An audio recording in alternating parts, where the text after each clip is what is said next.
Hey, John Hope Bryant. This is the How You Come Up series. How you come up. So, no profiling, okay? Somebody sent me something today, it was just brilliant. It was a photo of Bill Gates and Warren Buffett, who I just spent time with a couple weeks ago. There's photos on my Instagram page and my Facebook page, you want to check it out.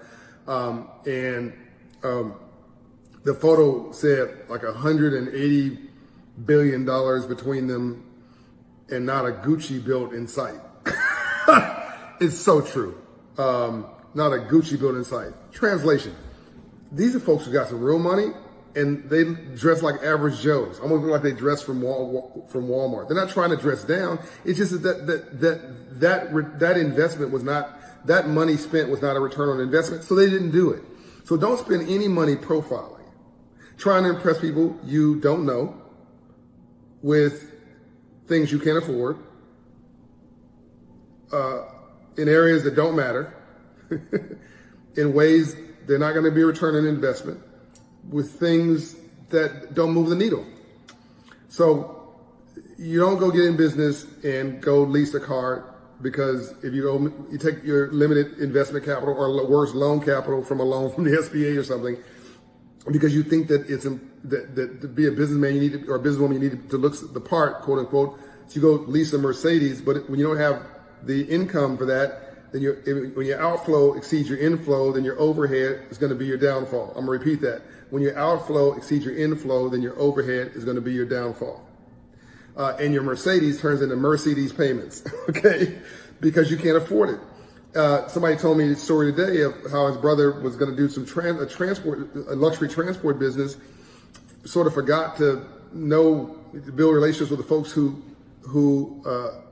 are in charge of making transport decisions, end up with not enough revenue, not enough income for this 2-car transporter, and versus trying to figure out how to build relationships with people who book that kind of business and spend his time there, this dude went out and got not a 2-car transporter, which he could afford. He went out and got a 6-car transporter with all the bells and whistles, because he somehow thought that having a fancier rig, a fancier truck, would generate more revenue. No, it actually bankrupted the company, or almost did. Luckily, the brother in this example who guaranteed the loan was smart enough to say stop and to sell that rig to some guy in Texas and got his money back before they imploded.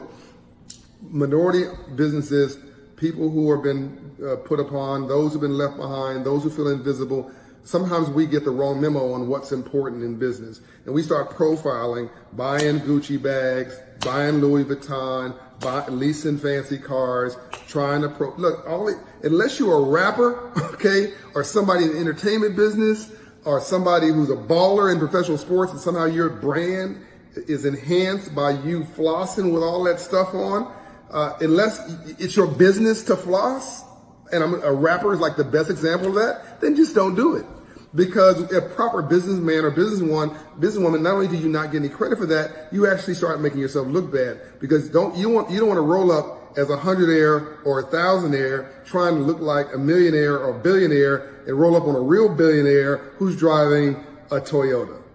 And you're trying to get investment out of that person. What they're going to think is, my money's going into your toys. I'm not giving you any money. That's what they're thinking. One of my boys, I don't want to use names because these people would actually identify themselves real quickly in this story. One of my boys, who's a really famous entertainer, worth about $50 million, a lot of money, was in his Bentley 4-door SUV with a driver. Again, all good. He could afford a driver. I'm not hating on him. It's all good. But he rolled up on my billionaire friend, who was in a old Mercedes SUV that he was driving himself, right next to him. My billionaire friend rolled down the window and said, "Hey man, you want to trade cars?"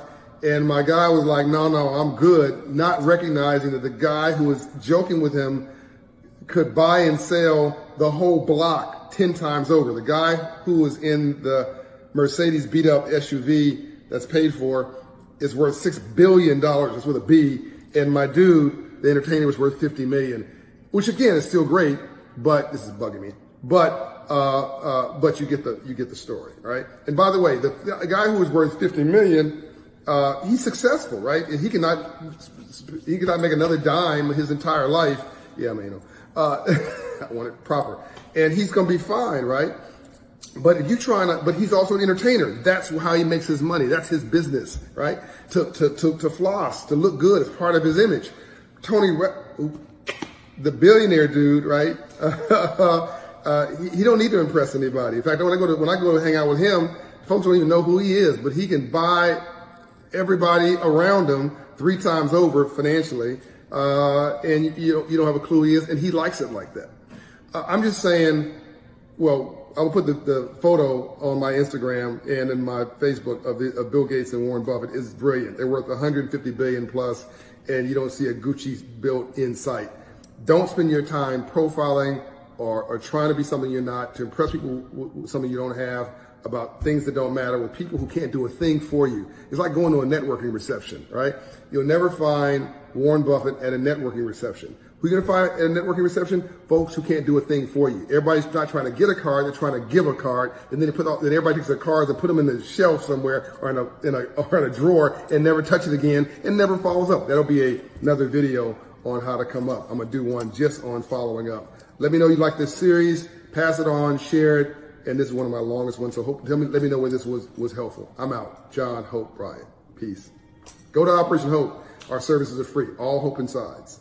Go get your life back and your civil rights too.